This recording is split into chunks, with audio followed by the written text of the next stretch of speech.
안녕하세요, 리본카 전유빈입니다. 지금 저는 파주 임진각에 나와 있습니다. 왜 파주 임진각에 나와 있냐? 리본카를 시청해 주신 분들은 아시겠지만 리본카는 장거리 연비 테스트, 장거리 전비 테스트를 주로 하잖아요. 여기 파주 임진각 최북단 쪽에 있는 이 바로 DMZ 위쪽에서 출발을 해서 제일 아래쪽 부산 해운대까지 가보려고 합니다. 그러면 오늘 전비 테스트를 할 차는 바로 뭐냐? 비아디 실입니다. 외관이나 이런 것들은 뭐 기존에 많이 설명을 드렸으니까 이 퍼포먼스 모델이 과연 전비를 몇 가지 뽑아내 줄 것인가, 한 번 충전으로 주행 가는 거리가 몇 킬로미터나 나올지, 이런 것들까지 모두 알려드리도록 하고요. 마지막에는 이 차량을 0%에서 100%까지 모두 채웠을 때 얼마나 시간이 걸리는지 요거까지 모두 알려드리도록 하겠습니다. 자, 그럼 가시죠.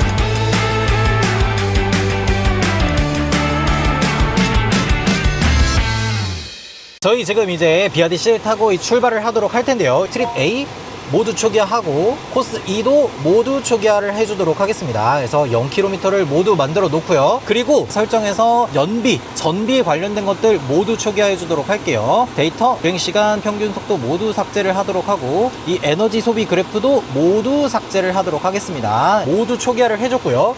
배터리와 관련된 것들도 보면은 지금 100%가 모두 차 있고 404km를 주행할 수 있다고 해요. 야외 온도가 37도라고 찍혀 있어요. 전기차에게 있어서 더운 날씨, 거기다가 고속주행, 이 두 가지는 최악의 조건이라고 얘기할 수가 있겠죠. 더우면 더울수록 이 바닥에 있는 배터리를 식혀주는데 더 많은 에너지를 사용을 해야 되고, 거기에다가 이 퍼포먼스 모델 무려 500마력이 넘어가는 이 차량이 파주에서 부산까지 400km를 넘게 뛰었을 때 과연 전비가 얼마나 나오는지, 그리고 1회 충전을 했을 때 몇 킬로미터까지 갈 수 있는지, 그런 것들을 알아보도록 할게요. 일단은 목적지까지 찍어야겠죠. 해운대 바로 옆에 300kW급 충전기가 있는 곳으로 찍어놨습니다. 그래서 455km를 가야 된다고 하고 5시간 반 정도 소요된다고 해요. 이렇게 주행을 할 거고, 또 우리는 전비를 높여야 되니까 이렇게 에코 모드로 놓고 주행을 해보도록 하겠습니다. 그리고 공조 모드도 에코로 바꿔서 전비를 좀 더 끌어올릴 수 있도록 하고, 그리고 스티어링 모드는 컴포트, 브레이크도 컴포트, 주행 보조 관련된 것들도 여기서 모두 켜주도록 하겠습니다. 회생제동 강도는 이렇게 보통, 높음 있는데 높음으로 놓고 주행을 하도록 할게요. 자, 그러면 본격적으로 한번 출발을 해보도록 할게요. 지금 비아디에서 나온 다양한 차량들이 있잖아요. 뭐 예를 들어서 아토3 같은 것도 제가 타봤고, 중국에서 뭐 신라이온 7이나 모두 한번 타봤습니다. 근데 그런 차량들을 탈 때 제가 느꼈던 것들 중에 하나는, 그러니까 중국 차량들의 특징인지는 모르겠지만 특히나 비아디에서 나온 차량들은 승차감을 굉장히 부드럽게 하는 데에 초점을 많이 맞췄더라고요. 그래서 우리가 생각했을 때 전기차다 라고 하면은 단단한 서스펜션,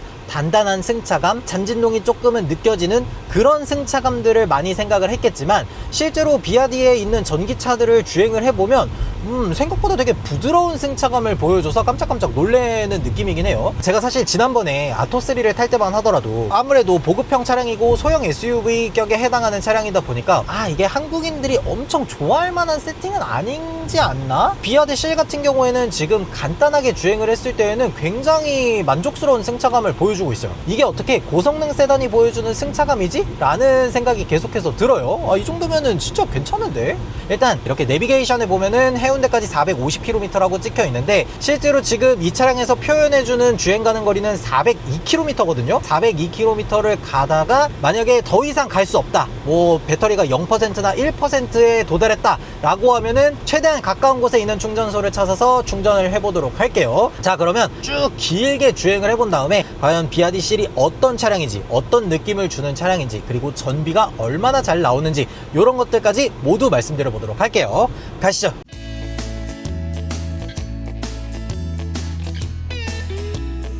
네, 저희 지금 이제 열심히 달려서 255km 정도를 주행을 했고, 지금 여기 보면은 배터리가 한 49% 정도 남아있고 198km를 더 주행 가능하다고 해요. 그래서 처음에는 이게 주행 가는 거리가 402km고 455km를 가야 되는데 중간에 무조건 휴게소 들려야 되겠다, 이렇게 생각을 했었는데 실제로 주행을 해보니까 500km 가겠는데?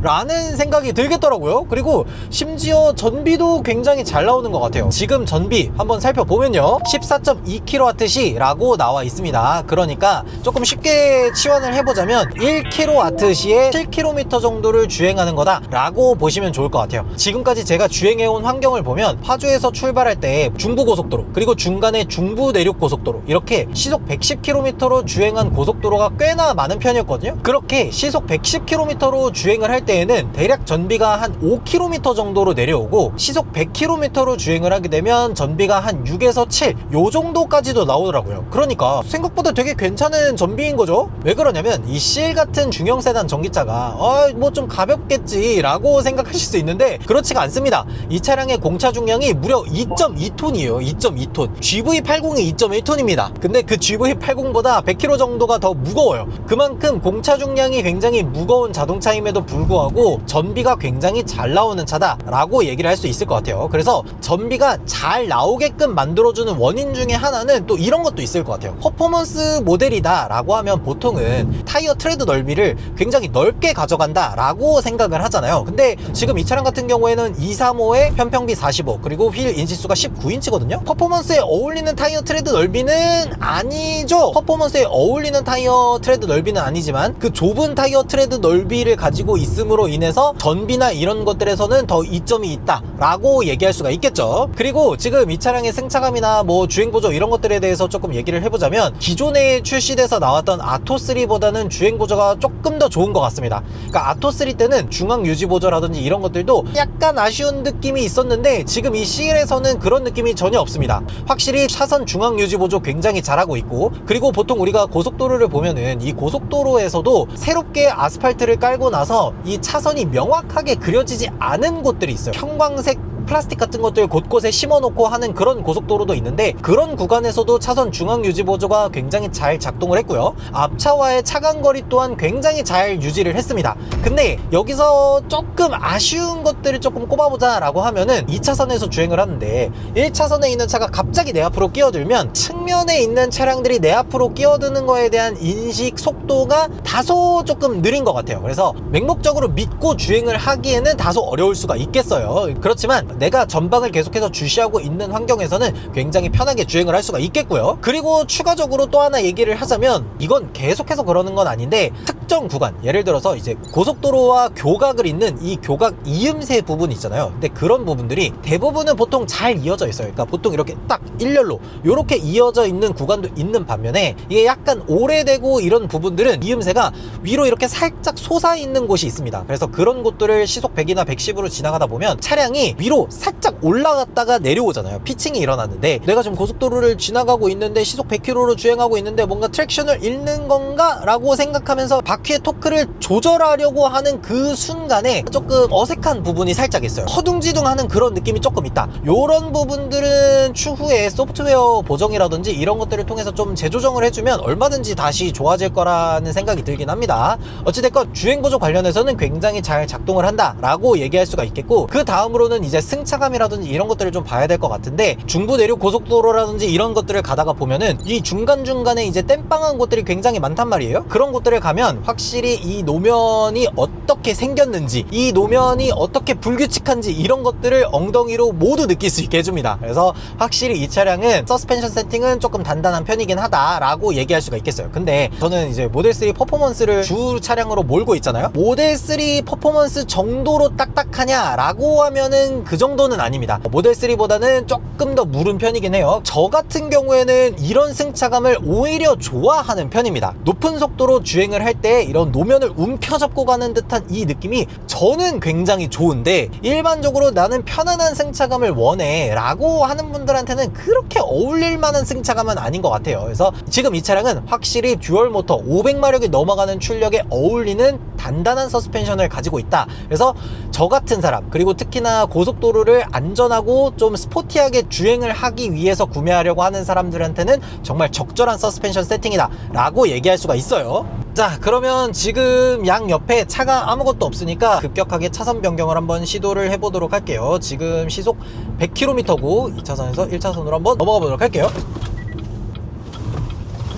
확실히 서스펜션이 스포티한 차량에 어울리도록 세팅돼 있다라는 게 확 느껴집니다. 롤링이라든지 이런 것들이 느껴지는 것도 굉장히 적고, 제가 이렇게 여러 가지 차종들을 몰아봤지만 지금보다 더 높은 속도에서 차선 변경을 하더라도 잘 버텨줄 것 같다라는 생각이 듭니다. 그 다음으로 좀 볼 거는 외부에서부터 들어오는 소음이라든지 이런 것들이 얼마나 잘 잡혀있나인데, 저는 솔직히 조금 놀랐어요. 왜 그러냐면 바닥에서부터 올라오는 소음이라든지 아니면 A필러라든지 이런 바깥에서 이 차체에 부딪히는 풍절음이라든지 이런 것들이 생각보다 조금 심하지 않을까라고 생각을 했었는데 전혀 그렇지 않더라고요. 창문을 이렇게 지금 열어보면 이중접합 유리가 들어가 있으면서 아래에서 올라오는 소음이나 바깥에서 부닥치는 이 풍절음이나 이런 것들이 모두 다 잘 저감되어 있다라고 느껴집니다. 정말 조용한 편이다 라고 얘기할 수가 있습니다. 그리고 주행을 하다 보니까 확실히 옵션이나 이런 것들은 한국 사람들이 정말 좋아하게 많이 신경을 써줬더라고요. 그래서 여기 앞에 보면 이렇게 헤드업 디스플레이가 나옵니다. 그리고 계기판 디스플레이, 그리고 여기 센터 디스플레이도 12.8인치로 들어가 있는데 애플 카플레이나 안드로이드 오토 이런 것들도 다 되지만 여기에 추가적으로 되는 것들 중에 하나가 유튜브 같은 것들도 볼 수 있게 만들어 놨어요. 이런 것들도 좋긴 한데 저는 개인적으로 화면이 조금 더 컸어야 되지 않나? 그런 생각이 들긴 해요. 동영상을 본다거나 뭐 아니면 이렇게 넓은 화면으로 이런 티맵이나 내비게이션을 보는 것 자체도 굉장히 좋기는 한데 차가 괜찮다 보니까 더 많은 걸 계속 바라게 만드는 것 같아. 그러니까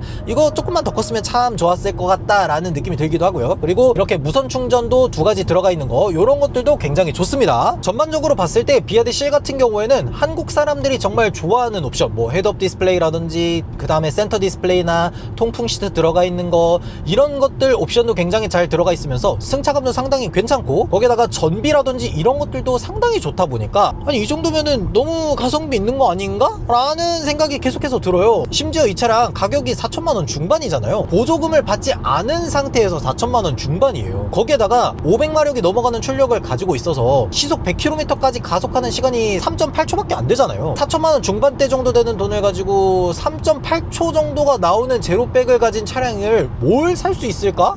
라고 생각해보면 없어요. 그러니까 이런 것들을 생각해보면 정말 시장을 교란하는 매기 같은 그런 차량이다라고 생각할 수밖에 없어요. 그러니까 지금 이 차량은 유일하게 마이너스인 부분이 우리가 아직은 의구심을 가지고 있는 중국 브랜드다라는 것밖에 없어. 그걸 떼고 나서 보면 이만한 가성비는 자동차가 없는 거예요. 이게 저도 중국 자동차들을 여러 가지로 정말 많이 타보고 여러 가지로 정말 느껴보고 중국 가서 자율주행도 테스트해보고 다 해봤지만, 그러니까 중국의 발전이 뭔가 좀 무서운 느낌이 계속해서 들어요. 내가 지금 무슨 소리 하는 거야. 어쨌든 비아디 실 같은 경우에는 지금 현재 이 정도 가격대에서는 거의 뭐 깡패 같은 가성비를 가지고 있는 차량이다 라고 보면 될 것 같습니다. 자, 지금 여기 보면은 배터리는 42%에 주행 가는 거리 168km, 그리고 남은 거리는 158km 라고 해요. 거의 간당간당하게 도착한다 라고 하긴 하는데, 일단은 도착해서 어느 정도의 전비를 보여주는지, 한 번 충전으로 몇 킬로미터를 최대로 갈 수가 있는지, 그리고 여러분들한테 말씀드리기도 했지만 지금 제가 주행하는 환경은 전기차에게 있어서 그다지 전비가 잘 뽑힐 만한 상황은 전혀 아닙니다. 이렇게 가혹한 주행 조건 속에서 요 정도 주행 가는 거리를 가진다 라고 말씀을 드리는 거고, 여러분들이 평소에 뭐 한 70km 80km 요 정도를 주행을 하는 환경에서는 지금 제가 주행하는 것보다는 훨씬 더 많이 갈 거니까 요거는 참고 정도로 봐주시면 될 것 같아요. 자, 그러면 부산까지 한번 열심히 가보도록 할게요.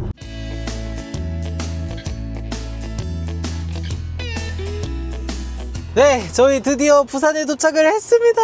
와, 저기 부산 해운대 앞바다가 저기 보이고 있어요. 지금 도착해 있는 곳은 이제 300kW급 충전기 때문에 동백 공영주차장에 와 있고, 요 옆으로 보면은 여기 이렇게 해운대 해수욕장이 있습니다. 그래서 해운대까지 도착을 했어요. 와, 진짜 길었어. 일단은 파주에서 부산까지 한 번 충전으로 도착을 하기는 했습니다. 그러면 전비가 얼마나 되는지, 그리고 몇 퍼센트의 배터리가 남았는지 이런 것들을 봐야 되겠죠. 자, 오른쪽 아래에 보면은 지금까지 총 주행한 거리가 447.6km예요. 그리고 위쪽으로 보면은 주행시간이 5시간 20분 정도 주행을 했고 평균 속도가 85km/h예요. 그래서 최종 전비 보기 전에 남은 주행 가는 거리를 보면은 아직도 49km를 더 갈 수 있다고 하고, 배터리는 얼마나 남았는지 보면 와, 아직도 배터리가 12%가 남았습니다. 그러니까 지금 447km를 주행하고 난 후에 아직도 배터리가 12%가 남아있다는 거잖아요. 지금 447km를 주행하는데 배터리를 88%를 쓴 거니까 배터리 1%당 5km를 조금 더 가는 거죠. 그러니까 100%의 배터리를 모두 다 사용을 했을 때는 500km를 조금 더 갈 수 있다 라고 보시면 거의 정확할 것 같아요. 확실히 퍼포먼스 트림에 해당함에도 불구하고 전비가 굉장히 잘 나오는 차량이다 라는 것들을 알 수가 있었습니다. 그러면 전비라든지 이런 것들 모두 다 알아봤으니까 충전을 걸어서 배터리를 20%에서 80%까지 세우는데 한 30분이 걸린다고 하거든요. 그게 정확하게 맞는지, 몇 킬로와트까지 속도가 나오는지 그런 것들 한번 보도록 할게요.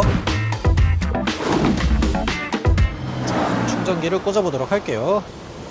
충전기 꽂았습니다. 과연 속도가 얼마나 나오는지 실내에서 충전 속도 한번 보도록 할게요. 자, 지금 현재 배터리 상태를 보면은 12% 남아있다 라고 나오고 있죠. 100%까지 모두 충전 완료로 해놨는데 예상 충전 완료 시간은 1시간 11분으로 나오고, 오, 속도가 생각보다 되게 빠른데? 144, 145, 오, 요렇게 충전 출력이 생각보다 높게 올라가네요. 지금 배터리가 10%대임에도 불구하고 150kW, 이 정도만 돼도 생각보다 충전이 굉장히 빨리 될 것 같아요. 오, 나쁘지 않은데? 근데 유튜브를 여기서 틀었는데 이게 유튜브가 왜 전체 화면이 안 되지?